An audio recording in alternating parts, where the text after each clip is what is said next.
het is vreselijk. Het is geen hard meer aan. Ik denk dat het als vlam beschouwd worden kan. Het is, het rekent en fik het nog steeds. Het dwarpsoers van Sewaard is tiersje volslijn uitbaand. De brandwacht waart om 11 hen alarmeren voor de brand in de Zuidervenne.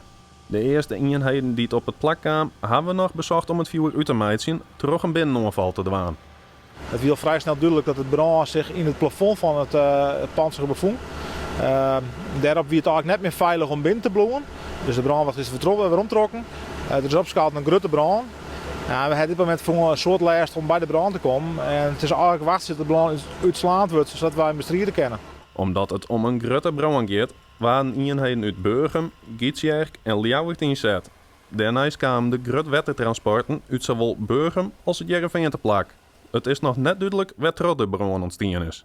We weten alleen dat de brand in de bovenkant van het pand zit. Over de oorzaak hebben we nog niks, daar weten we nog niks van. En daar hebben we het later onderzoek naar die worden.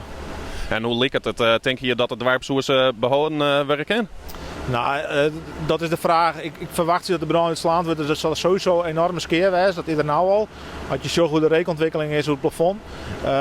Het is een oud gebouw, dus ik verwacht dat de verwachting is dat de houden rekening mee dat het pand volledig verlengd wordt.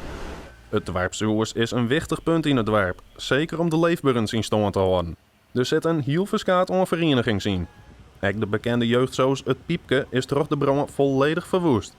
De hele situatie zwager dan ook voor een soort verdriet en vragen. Het is dramatisch, ja. Ik ben echt, hoe nou verder. We komen jong bij elkaar als bestuur zijn van het dwarpshuis en van het Piepke. En we zijn, hoe nou verder, ja.